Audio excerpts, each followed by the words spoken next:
PPN 12% masih akan berlaku pada Januari 2025. Apa dampaknya bagi masyarakat dan juga pada popularitas Presiden Prabowo karena tetap memberlakukan kebijakan tidak populis? Kompas Bisnis sudah bersama Fuad Bawazir, Menteri Keuangan 1998 dan pernah menjabat sebagai Direktur Jenderal Pajak tahun 1993 sampai 1998. Selamat pagi Pak Fuad. Selamat pagi.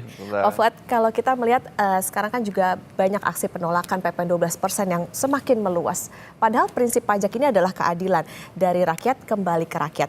Masifnya penolakan ini, indikasinya apa sih Pak? Apakah ini memperlihatkan bahwa masyarakat selama ini merasa bahwa kebijakan pajak ini tidak adil? Enggak. Ketidakadilan itu dirasakan oleh masyarakat itu bila memang terasa berat lah, terutama pada kantongnya nih kalau bicara pajak ini kan. Nah sekarang ini kebetulan lagi keadaannya memang banyak masalah, sedang bertubi-tubi lah ya. Ada kenaikan ini, upah ini, ada deflasi, ada PHK, macam-macam lah ya, sudah tahu, nggak usah saya ceritain lagi. Sehingga adanya kenaikan 12 menjadi 12% ini terasa kok kayaknya tidak adil bener sih, kami ditimpukin terus ini gitu loh. Nah, ini masalahnya sedang dikaji kan. Jadi mau tidak mau ada peraturan, ya peraturan kan berlakunya mulai 1 Januari, ya kan itu udah given gitu kan. Berdasarkan harmonisasi peraturan perpajakan. Nah, tapi dengan adanya penolakan masyarakat, adanya kritikan macam-macam dari ekonom, bahkan mantan-mantan pejabatnya kan, mantan Menteri Keuangan segala macam itu ya, Pak ini kan pada nggak setuju semuanya lah, mantan dirjennya juga pada nggak setuju gitu kan semuanya. Nah dengan alasan-alasan yang sifatnya masih kualitatif, yang sebagian diuji dengan secara kuantitatif bagaimana gitu kan. Nah yang kualitatif dan kuantitatif ini saya rasa belum sudah selesai hitungannya. Bagaimana ini sebenarnya, tapi kan belum dilaporkan juga saya kira kepada Presiden. Sehingga Presiden kan sekarang belum berkata apa-apa nih kasarnya kan. Ya emang kalau berlaku ya 1 Januari gitu kan. Tapi nanti ini masih ada waktu, tentunya nanti akan disimpulkan dengan kajian-kajian yang kualitatif tadi dari berbagai macam sumber, yang PHK, ada deflasi, macam-macam lah ya sudah kita. Ini ada analisis ya, penolakan masyarakat segala macam kan, turunnya kelas menengah segala macam itu kan, yang kualitatif itu udah banyak. Dan nanti dengan kuantitatifnya ini disodorkanlah kepada pemerintah, ini loh kira-kira gini, ini kan hasilnya apakah misalnya seimbang apa tidak, kira-kira 75 triliun. Nah ini alternatifnya misalnya apakah bisa diambilin dari yang lain, dari cara teknik pajak yang lain kan pasti berbagai macam cara gitu loh. Nah itulah nanti saya rasa ya mungkin dalam minggu ini atau 1-2 hari ini dan mungkin akan ditetapkan juga saya rasa. Ya ini tentunya kita masih menunggu bagaimana rakortas dengan Presiden Prabowo Subianto ya Pak ya, soal bagaimana kebijakannya, termasuk juga apa ya rencana adanya jaring pengaman sosialnya terutama untuk kelas menengah terutama. Iya bantalannya itu harus jelas gitu. Betul. Di tengah situasi tadi kalau Pak Fuad bilang masalah bertubi-tubi, tentunya merasa tidak adil bahwa rakyat kayaknya kok dibebak belurin terus nih dengan PPN yang bertambah ini. Pak Fuad, penerimaan negara ini bisa bertambah antara 70 triliun dengan PPN 12%. Apakah nilai ini cukup signifikan kalau dibandingkan dengan tadi dampak yang ditimbulkan pada masyarakat dengan adanya kenaikan PPN ini? Ya itu memang relatif sekali, makanya 75 ini apakah ya satu alternatif itu tadi kalau PPN diterapkan. Kedua, mungkin juga dengan cara menghilangkan fasilitas yang lain. Itu bagaimana? Misalnya ada yang menarik ya, dari industri perusahaan makanan minuman itu yang banyak juga memberikan keluhan kan. Dia mengatakan ini kalau udah ada kena ini, kalau kena ini lagi maka saya terpaksa menaikkannya 50%. Karena apa? Banyak barang yang kemasan itu kan hanya 1.000 perak. Karena udah lama banget 1.000 perak dan ini sudah ditahan terus gitu kan. Ini karena naiknya jadi 1.500. gitu loh. Nah ini kan jadi 50% kenaikan kan. Nah itu bagaimana gitu kan, mau nggak mau akan ke sana gitu loh. Nah apakah fasilitas-fasilitas pajak yang lain yang diberikan, misalnya ada pengusaha yang besar, ya saya rasa fasilitas itu bisa saja. Misalnya restitusi itu banyak loh yang nggak perlu, menurut saya itu tidak perlu gitu. Ada restitusi sampai puluhan triliun lah. Itu aja restitusinya kan duit sudah di tangan pemerintah, nggak usah keluar lagi itu kan. Nah itu juga bisa pengganti gitu loh. Oke, artinya memang dengan adanya potensi penerimaan yang bertambah 70 triliun ini ya relatif ya Pak ya, dengan mempertimbangkan bagaimana tadi dampaknya ke masyarakat, tapi tidak hanya ke masyarakat tapi juga tadi ke pengusaha. Dan lain-lain. Pak Fuad, bantuan sosial yang direncanakan pemerintah ini kan rencananya akan dikeluarkan karena adanya kenaikan PPN ini. Apakah sebanding? Mengingat yang namanya bansos ini pastinya untuk kelas bawah, sedangkan PPN justru banyak ditanggungnya oleh kelas menengah yang itu tadi konsumsinya tinggi dan juga apa ya, bisa dikatakan menjadi penopang begitu buat perekonomian. Bansos ini memang masih ada masalah juga sih ya, karena data bansos ini kan dari dulu suka simpang siur, suka jadi ribut, suka ini itu ya, kayak dari kelurahan di demo segala macam, karena data bansos ini belum begitu tepat. Takutnya kalau itu di ini nanti ininya nggak seimbang, dikasihin ke sini ininya yang kemarin yang kena gitu loh segala macam. Jadi ya itu urusannya dari bantuan sosial, tentunya Depsos dan pemerintah daerah itu harus membenahi itu. Tapi ya itu salah satu jawaban juga ya untuk PPN ini. Kalau itu akan diterapkan. Tapi sekali lagi nanti kan kembali kepada keputusan dari pemerintah ya, yang akan diputuskan dalam mungkin 1-2 hari ini ya. Nah itu tadi Pak, kalau bansos itu kan menyasarnya tentu ke mereka yang rentan dan juga bawah. Nah kalau yang menengah kira-kira apa nih Pak? Solusi yang konkret mungkin yang bisa dilakukan pemerintah bisa jadi catatan juga terutama. Ya kalau yang menengah ya memang sudah tidak kelihatan ada solusinya ya, terus terang aja. Karena kelompok-kelompok ini juga harus diperhatikan karena menurunnya macam-macam tabungan segala macam itu juga harus diperhatikan. Ya mereka juga harus berusaha juga, dilatih terpaksanya kan dengan susah payah harus melakukan alokasi sendiri, melakukan penghematan sendiri gitu kan. Tapi itu merupakan satu jawaban yang harus diperhatikan oleh pemerintah juga. Bagaimanakah dengan kelas yang menengah. Cuman yang paling bawah itu loh yang harus sangat diperhatikan, karena ada absolute poverty itu, terutama kelompok ini yang udah bener-bener udah habis lah, udah di sini tuh. Nah itu yang harus diperhatikan lebih dulu. Oke, artinya harus ada jaring pengaman, tapi di satu sisi harus perhatikan juga nih kelas menengah, karena tadi apa sebetulnya rentan juga nih yang kelas menengah yang di batas antara miskin dan rentan itu tadi.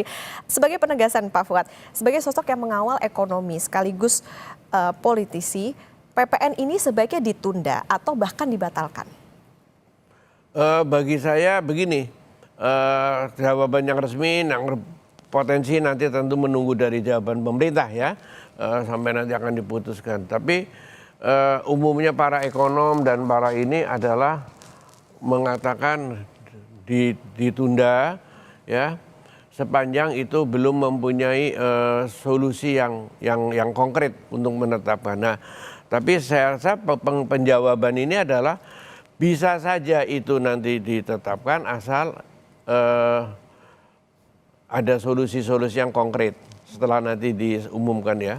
Saya tidak bisa mendahului, tapi bisa juga kalau pemerintah itu mengharapkan uang 75, bisa saja itu tadi dengan cara kebijakan-kebijakan yang lain di pemerintah, terutama di bidang sektor perpajakan juga gitu loh, yang dilakukan, yang itu sebetulnya sama saja dengan penghematan 75 uang yang di tangan pemerintah dengan 75 yang akan diterima kan kurang lebih sama saja kan, udah 75 juga gitu misalnya. Itu bisa dilakukan, bisa apa tidak dan berani apa tidak gitu loh kasarnya gitu. Karena biasanya kalau untuk fasilitas-fasilitas begini nih nyangkut orang-orang gede-gede nih, pengusaha-pengusaha. Nah pengusaha-pengusaha ini harus rela, dan memang tadinya juga nggak begitu penting itu diberikan yang saya bilang tadi. Nah kalau itu diberikan ya sama saja. Oke, ini menjadi catatan terutama bagi pemerintah soal bagaimana kalau misalnya memang diberlakukan harus ada solusi konkret ya Pak ya. Masyarakat harus tahu berarti sebelum diberlakukan di tanggal 1 Januari kalau memang jadi kita juga harus tahu nih apa sih gitu jaring pengaman dari pemerintah. Kemudian tadi ya kalau dalam keadaan ekonomi lagi mudah mungkin kurang lebih itu gampang saja. Tapi kalau lagi begini ya Menteri Keuangan Dirjen Pajaknya harus ngitung bener. Harus dihitung betul rupiah demi rupiah itu harus kena. Utak-atik tadi bisa dilakukan ya Pak ya? Tadi yang saya tadi bilang beberapa contoh sengaja. Ya nanti menarik juga soal bagaimana utak-atik perpajakan nanti akan kita bahas kembali. Pak Fuad masih bersama kami di Kompas Bisnis Saudara tapi usai jeda. Masih bersama di Kompas Bisnis Saudara dan masih bersama kita Pak Fuad Bawazir, Menteri Keuangan era 1998. Pak Fuad, kita melihat sekarang masalahnya Presiden Prabowo ini kan baru menjabat kurang dari 2 bulan. Rasanya kayaknya nggak mungkin Presiden menghendaki gejolak dulu. Ketika zaman Bapak sebagai Menteri Keuangan pernah nggak menghadapi kebijakan yang nggak populis seperti ini? Apa yang dilakukan saat itu? Ya memang benar ini baru 2 bulan memang ini masalah yang udah ditinggalin dari pemerintahan sebelumnya ya udah berat lah memang yang timbulnya itu. Dan ini sekarang yang harus dihadapi oleh Presiden sekarang ini. Nah kalau waktu 98 itu kan keadaannya memang sudah krisis ya. Itu tindakan-tindakannya juga hanya untuk berusaha menyelamatkan keadaan perekonomian pada saat itu yang terutama ditimbulkan oleh sektor swasta. Sama sekali bukan sektor pemerintah. Swasta betul itu yang menimbulkan masalah. Yaitu ada double mismatch, utangnya jangka pendek tapi untuk proyek jangka panjang, utangnya dolar tapi untuk proyeknya yang rupiah. Jadi benar-benar double mismatch akhirnya krisis. Seperti itu. Dan itu yang dilakukan ya untuk perbaikan-perbaikan pada waktu 98 itu sampai keadaannya sudah lebih membaik. Tapi memang sekarang kan keadaan 98 sekarang kan sudah jauh sekali ya. Sekarang ini memang banyak masalah. Jadi ya satu demi satu itu harus diure, harus dipetani orang bilang itu ya harus ya supaya bisa terurai benar lah satu-satu. Tapi nggak bisa terlalu tidak populis tapi juga tidak boleh terlalu populis gitu loh. Yang moderate lah. Yang berimbang. Harus seimbang lah Pak ya, yang tadi itu populis dan maupun juga tidak populis. Nah Pak Fuad kalau misalnya tadi pilihan penerimaan negara itu kan kalau bukan pajak adalah utang. Nah pengelolaan utang zaman dulu dengan sekarang apa sih Pak bedanya? Bedanya kalau utang zaman dulu itu zamannya Pak Harto maupun zamannya Habibie, zamannya Gus Dur, Megawati bahkan ya. Sampai bapak-bapak ini semuanya, ibu-ibu ini semuanya, itu utang hanya bilateral dan multilateral namanya. Utang pinjaman luar negeri, titik nggak ada apa-apa. Dan itu jumlahnya sampai sekarang pun, sampai sekarang ini ya, kan ada beda-beda itu utang. Itu tidak akan lebih dari 1.000. Dan itu, utang itu memang sehat. Masih untuk proyek. Utang untuk proyek, utang mesti untuk proyek, gak ada untuk rutin, untuk pembayaran utang itu gitu. Dan itu bisa diiterasir, oh utang ini rekeningnya ini, utang ini rekeningnya ini, utang ini rekeningnya ini, pimpronya ini dan untuk proyek. Kalau nggak bisa di ini. Dan ada matching dari pemerintah pun iur ke proyek ini, biayanya 100, pemerintah bayar 20% atau 10% gitu kan. Yang lainnya utang proyek. Makanya waktu Krismon 98 kan masih Pak Harto. Ya. Itu pemerintah nggak ada masalah, yang masalah swasta itu yang mismatch tadi yang menyebabkan krismon. Nah sekarang ini sejak mulai zamannya ya Menteri Keuangan Sri Mulyani itu ngambil utang yang namanya SBN, surat berharga pasar uang itu ya, SUN segala macam itu, itulah yang mulai menurut saya tidak sehat. Zamannya menteri-menteri yang senior itu pun sudah dibujukin terus terang aja. Ambil utang ini aja dong. Jual di pasar uang. Ini duitnya nanti bisa buat bayar ini. Kita nggak mau karena kita tahu ini bakal nanti sekali kau memulai kau tidak bisa mengakhiri. Kita khawatirnya begitu. Jadi kita nggak mau. Nah Bu Sri lain lagi. Mulai memperkenalkan surat berharga pasar uang. Lepas kendali, terus terang aja menurut saya lepas kendali. Sekarang sudah sampai berapa? 8.000 lebih kan, hampir 9.000. Nah yang itu yang utang tadi itu cuman 1.000 triliun saja. Tapi sekarang udah nggak bisa kembali. Kalau mendadak itu nggak mungkin kerem kan sekarang. Karena kalau mau mulai kok tidak mungkin mengakhiri dengan cepat, dengan ini pelan-pelan. Terus hanya bisa akan dikendalikan, akan turun. Kendalikannya gimana caranya kan nggak pernah diuraikan. Kendalikannya apa, caranya apa, senjatanya apa, nggak pernah. Jadi kalau utang jatuh tempo kita ngambil utang lagi untuk nutup yang jatuh tempo. Jadi kayak lubang tutup lubang gitu Pak? Kayak lubang tutup lubang. Jadi itu uangnya sekarang dipakai buat apa? Duh, uangnya mana? Uang utangnya ini yang nggak bisa ketahuan. Jawabannya kan pasti sekarang begitu. Karena apa? Karena sudah nyampur dengan uang yang lain. Bisa untuk bayarin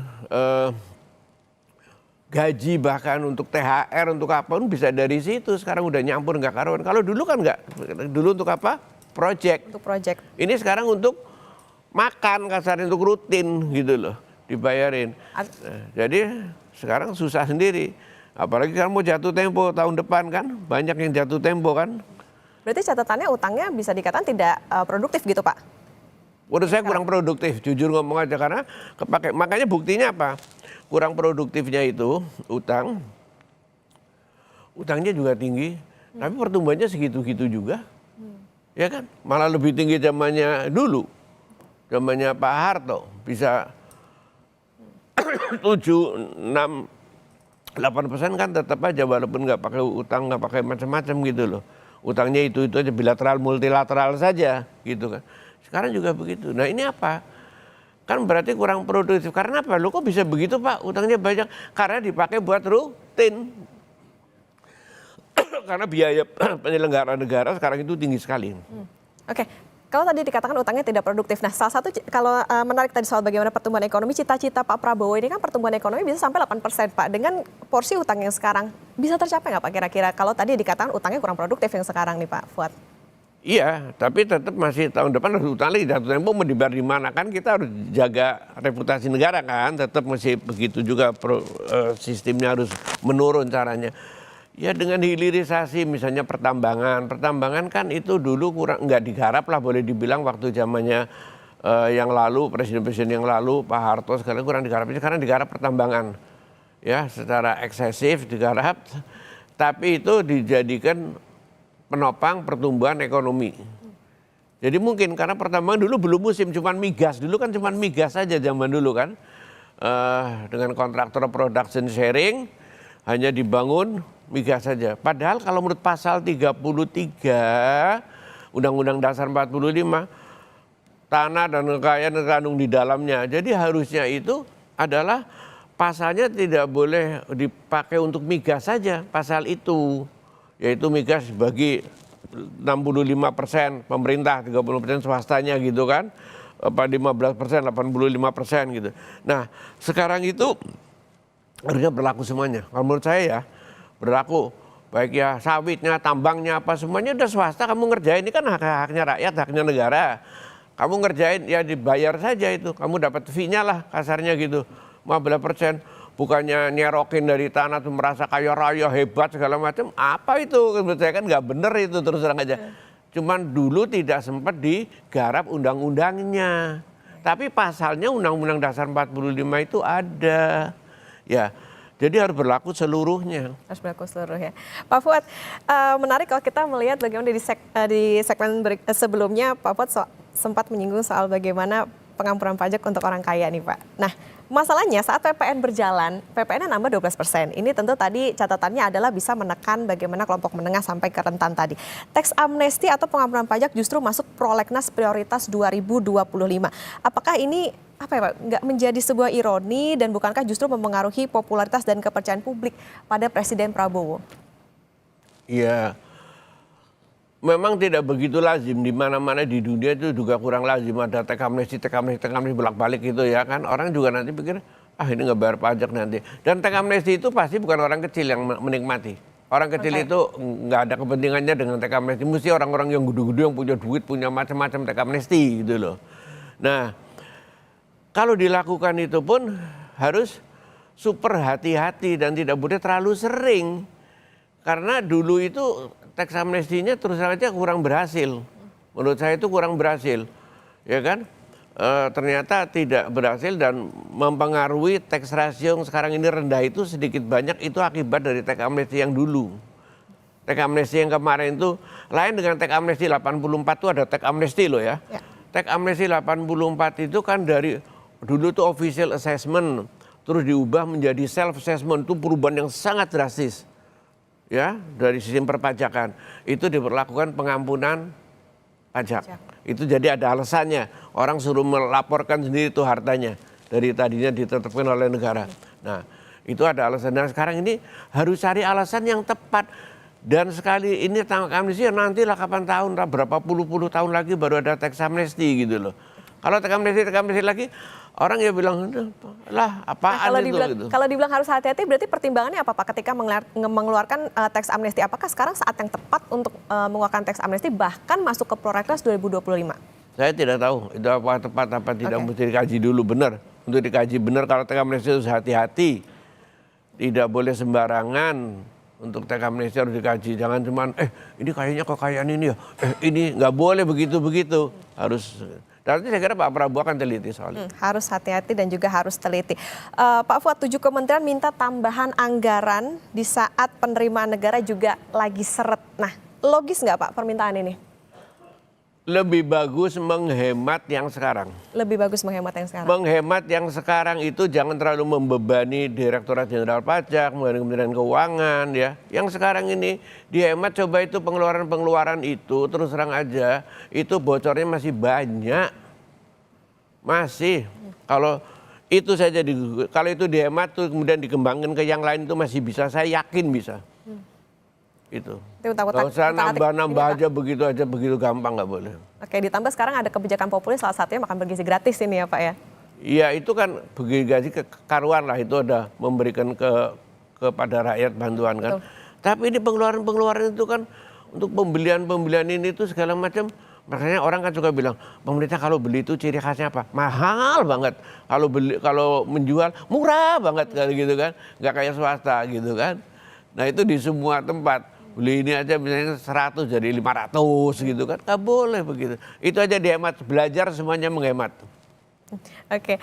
Pak Fuad, kalau misalnya PPN 12% atau naik ini jadi diberlakukan pada Januari 2025. Apa sih hard landing atau smooth landing oleh bansos ini? Dengan adanya bansos, hard landing apa smooth landing kira-kira? Ya kalau ada bansos tentunya ya smooth landing lah ya. Kalau ada bansosnya itu diberikan benar-benar kepada masyarakat yang tepat sasaran. Nah, makanya itu tadi saya ada pesan kan datanya supaya diperbaiki datanya, maaf ngomong ya, jangan dipolitisasi untuk kepentingan yang selain tujuan bansos itu. Di saat yang sama ada pembatasan subsidi, ini gimana nih Pak catatannya untuk pemerintah? Ya pembatasan subsidi itu memang kalau di mana perlu disubsidi, di mana perlu ditiadain. Kalau bansosnya memang untuk mengganti subsidi, ya memang itu penggantian dari subsidi, berarti subsidi dihilangkan. Ya kan? Kalau memang untuk penggantian itu, kalau tidak untuk penggantian ya masih ada subsidinya gitu kan. Oke. Nah sekarang nih Pak kan juga yang jadi catatan banyak yang protes. Salah satunya adalah dari kelas menengah, katanya kalau setahun ini bisa ada tambahan pengeluaran yang lebih besar lagi. Apa yang harus dilakukan oleh masyarakat? Kalau tadi kita bicara soal apa yang harus dilakukan pemerintah, apa yang mesti dilakukan oleh pemerintahan Presiden Pak Prabowo. Kalau yang dilakukan oleh masyarakat apa sih Pak sebetulnya selain berhemat itu tadi? Ada lagi kah? Ya masyarakat memang selalu harus berhemat. Sekarang ini harus berhemat sudah. Itu yang dilakukan oleh pemerintah, dilakukan oleh rakyat, sementara pemerintah harus melakukan hal-hal yang memudahkan lah bagaimana. Misalnya jangan terlalu banyak pemerintah, jangan terlalu banyak menaik-naikkan harga-harga yang tidak perlu, misalnya tarif tol, misalnya kalau nggak perlu jangan dinaikin, sehingga bisa mengurangi lah tekanan kepada masyarakat. Jadi dengan cara keseimbangan seperti itu tuh boleh. Tapi rakyat juga kadang-kadang ya jangan sampai juga provok, misalnya begini. Ini di berita ini akan naik begini. Tadinya sebenarnya nggak berasa juga, nggak ngerti juga gitu ya. Tapi kalau terlalu banyak jadi ikut rame juga, itu juga dihindari yang seperti itu. Ya, tapi di satu sisi memang masyarakat juga harus sadar juga nih Pak soal bagaimana kan mengatur keuangan begitu di tengah situasi juga tidak menentu, ditambah juga ada PPN 12%. Pak Fuad, tahun 2025 banyak pungutan, kemudian juga tadi ada PPN juga 12%, ditambah tadi subsidi juga dibatasi. Proyeksi tahun 2025 seperti apa Pak? Ya, tahun 2025 itu sebetulnya nih APBN dibilang APBN-nya Pak Prabowo ya bukan ya, karena ini memang masih APBN yang campuran antara dari presiden sebelumnya ke presiden sekarang ini. Tapi itu nanti harus ada APBNP kan, perubahan. Nah itu nanti setelah jalan, dan ini saya kira akan dikaji terus APBNP-nya bagaimana. Ini akan dikaji ulang lah terus terang aja APBN-nya ini. Makanya kalau Menteri Keuangannya itu membantu juga, tentunya akan sehat lah 25 itu bagaimana. Cuman tahun 25 itu tetap adalah tahun yang masih sangat berat. Tahun yang sangat berat. Ada yang jatuh tempo, utangnya juga besar. Kalau nggak salah berapa itu 800 triliun utang jatuh tempo kan. Oh, itu bagaimana caranya gitu kan. Harus dibayar kan, makanya itu dengan cara narik hutang baru kan.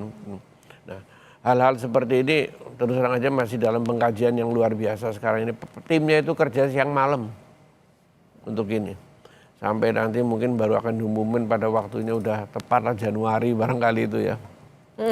Tahun 2025 tahun yang berat, masyarakat juga udah mulai nih dengan adanya PPN 12% mulai frugal living nih Pak, salah satunya juga dengan makan tabungan. Akan berlanjut lagi nggak nih fenomena ini? Ya memang sudah menurun kan tabungannya, kalau kelompok-kelompok menengah terus akan menurun kan, akan menurun terus. Nah itu jangan sampai berlanjut lagi lah. Nanti tahun 25 itu mudah-mudahan bisa terhenti. Nah ini kan tergantung juga salah satunya itu tadi PPN yang belum diputus tadi kan. Oke, berarti memang ini menjadi catatan juga bagi pemerintah bahwa bisa aja tadi fenomena makan tabungan berlanjut, ditambah juga dengan adanya PPN. Kemudian tadi kalau pemerintahnya harus diperhatikan bagaimana utang yang sudah jatuh tempo. Ini yang nanti tentu kita akan tunggu bagaimana kebijakan selanjutnya, apakah PPN 12% ini, karena sekarang masih belum diumumkan ya Pak ya soal bagaimana diberlakukan atau tidak. Dan nanti jaring pengaman sosialnya gimana nih dari pemerintah dengan pemberlakuan PPN 12%. Terima kasih Pak Fuad Bawazir, Menteri Keuangan tahun 1998 sudah bersama di Kompas Bisnis. Sehat selalu Pak Fuad.